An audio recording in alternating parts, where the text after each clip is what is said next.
บายดีมื้อนี้ก็ถือว่าเป็นเลิกงามยามดีเนาะคือพวกเขาสองคนพิธีกรคู่ที่ว่าหน้าตาดีที่สุดในอาซีตะวันออกเฉียงใต้เพิ่นว่า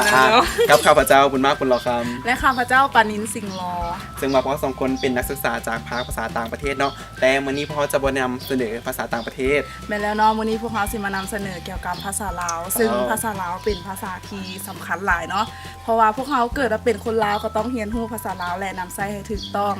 อย่างคำขวัญที่เพิ่นว่าภาษาบอกศาสตร์มารยาทบอกตระกูลเป็นบ่วุ่นมากแม่นแล้วนั่นเองเนาะฉะนั้นในมื้อนี้พวกเขาก็มีสาระดีๆเกี่ยวกับภาษามาให้ทุกท่านรับชมเนาะซึ่งว่าจะเป็นจังไดนั้นเฮาไปติดตามชมกันเลยเจ้าสำหรับสาระน่ารู้ของพวกเราวันนี้คือคำศัพท์ในภาษาลาวที่ว่าคนลาวเขาหันมักบ่ผิดแล้วก็เขียนผิดนั่นเองเนาะปานนี้เนาะแม่นแล้วเนาะบ่ว่าจะเป็นคนลาวคนต่างประเทศก็มักใช้ผิดคือกันเนาะเพราะว่าประเทศเฮามีหลายชนชาติชนเผ่าเมื่อเวลาเขามาอยู่ร่วมกันแล้วก็ใช้ภาษาลาวแบบผิดเพี้ยนไปตามสำเนียงของแต่ละท้องถิ่นเนาะซึ่งว่าคำศัพท์ในมื้อนี้เรามาเสนอ5คำศัพท์เนาะซึ่งว่าเวลาเว้าอาจจะสื่อสารกันเข้าใจได้แต่เวลาเขียนหันเขาก็ต้องเขียนให้ถูกต้องตามหลักไวยากรณ์ภาษาลาวนั่นเองเนาะซึ่งว่าคำศัพท์ในมื้อนี้หันก็คือคำว่าโดยเนาะคำศัพท์ทำอิฐของเราในมื้อนี้ก็คือคำว่านิสัยกับนิสัยซึ่งคำว่านิสัยนี่หมายถึงสิ่งที่เราเฮ็ดตลอดเรื่อยๆจนแบบสิ้นเคยในชีวิตของเราเนาะแต่ว่าคนเฮาส่วนหลายนะมักเว้าตามภาษาท้องตลาดเนาะคำว่าเซนมักว่านิสัยใจคอจังไหนจังซี่เนาะซึ่งเวลาเขาเอามาเขียนเขาก็เขียนตามคำเว้าของเราเลยซึ่งเฮ็ดให้ภาษาลาวของเรานะผิดเพี้ยนไปแต่คำที่ถูกต้องก็คือนิสัยตามนี้เลยเนาะเจ้าโดยเนาะแล้วคำศัพท์ต่อมาของพวกเขาก็คือคำว่าศิลปินกับศิลปินนั่นเองเนาะศิลปินกับศิลปินซึ่งว่าเป็นคำศัพท์ที่มีความหมายว่าผู้ที่ว่ามีศิลปะในแขนงการวิชาใดหนึ่งเนาะซึ่งคนถ้ามักจะเว้าลงเนาะก็คือศิลปินกับศิลปินมีโตสอสระอีกับโตสอสระอีนอนกเนาะซึ่งว่าคำศัพท์ที่ถูกต้องนั่นก็คือคำว่าศิลปินตามนี้เนาะเจ้าแม่นแล้วเนาะคำศัพท์ต่อมาของเราในมื้อนี้ก็คือสัญลักษณ์กับสัญลักษณ์เจ้าคำศัพท์นี้หมายถึงรูปภาพหรือว่าสิ่งของที่ใช้สื่อความหมายหรือว่าแทนความหมายของอันใดอันหนึ่งเนาะซึ่งเขามักจะเห็นคำศัพท์ที่เขาเจ้ามักเขียนผิดอยู่ตลอดเดี๋ยวว่าจะเป็นตามป้ายสัญลักษณ์ต่างๆหรือว่าเวลาเขาเรียนหนังสือก็มักเห็นเนาะตามปึ้มแบบเรียนหรือว่าอย่างปึ้มที่เขาเรียนมาเนาะแต่ว่าคำที่ถูกต้องก็คือสัญลักษณ์ตามนี้เลยเนาะ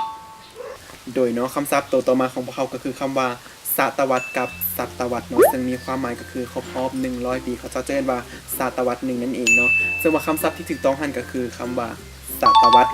สอสระอานะบ่แม่นศตวรรษบ่แม่นสัตว์เด้อฉะนั้นคำศัพท์ที่ถูกต้องก็คือคำนี้เนาะเจ้าเนาะคำศัพท์สุดท้ายของเฮาในมื้อนี้ก็คือคำว่าแจ่มใสครับแจ่มใสคำศัพท์นี้ก็หมายถึงสดใสบ่มีเศร้าหมองยิ้มแย้มแจ่มใสคือข้าพเจ้าเลยเนาะใส่ได้ใส่ว่าจะมาเจ็บตาเนาะเพิ่นว่าเวลาเนาะคำศัพท์นี้เวลาที่เฮาเว้าก็บ่สามารถจำแนกได้หลายแต่ว่าเวลาที่เฮาเขียนเนาะคนเฮาก็มักเขียนผิดมักเขียนว่าแจ่มใสยิ้มแย้มแจ่มใสแต่ว่าคำศัพท์ที่ถูกต้องก็คือแจ่มใสตามนี้เลยเนาะต้องมีแม่เอกนำนั่นเองแม่เอกนำเนาะเจ้าสำหรับ5คำศัพท์ที่ว่าพวกเขาได้นำเสนอในมื้อนี้ท่านก็ถือว่าได้มื้อลงแล้วเนาะปานนี้เนาะซึ่ง5คำศัพท์ของเฮาในมื้อนี้ก็คือคำศัพท์ที่1ก็คือนิสัยศิลปินสัญลักษณ์แล้วก็ศตวรรษและคำศัพท์สุดท้ายก็คือแจ่มใสเจ้าซึ่งฝากถึงทุกคนที่เบิ่งคลิปวิดีโอของเฮาในมื้อนี้เนาะก็อยากให้ทุกคนเอาภาษาลาวไปใช้ให้ถูกต้องบ่ว่าจะเว้าจะเขียนก็อยากให้ทุกคนใช้ให้ถูกต้องเนาะ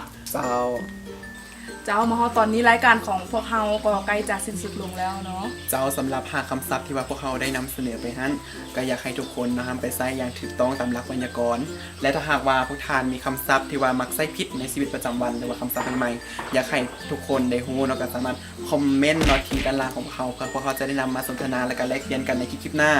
แล้วเนาะฝากถึงทุกคนที่เบิ่งรายการของเฮาที่ในขณะนี้เนาะผู้ใดที่แบบมักหรือว่าสนใจรายการของเขาก็ขอให้ทุกคนฝากกดไลค์เป็นกำลังใจให้พวกเขา2คนเนาะเจ้าและถ้าหากอยากให้หมู่ของพวกท่านได้เบิ่งรายการที่ว่ามีสาระน่ารู้จังซี่ก็สามารถกดแชร์ไปเลยเนาะเจ้าแล้วก็อย่าลืมกดไลค์กด Subscribe เพจของเขาไว้พร้อมเพื่อจะได้บ่พลาดข่าวสารใหม่ๆที่เพจของเขามักจะเอาลงตลอดโดยแม่แล้วเนาะซึ่งมาฮอดในตอนนี้พวกเรา2คนก็ขอกล่าวคำว่าสวัสดี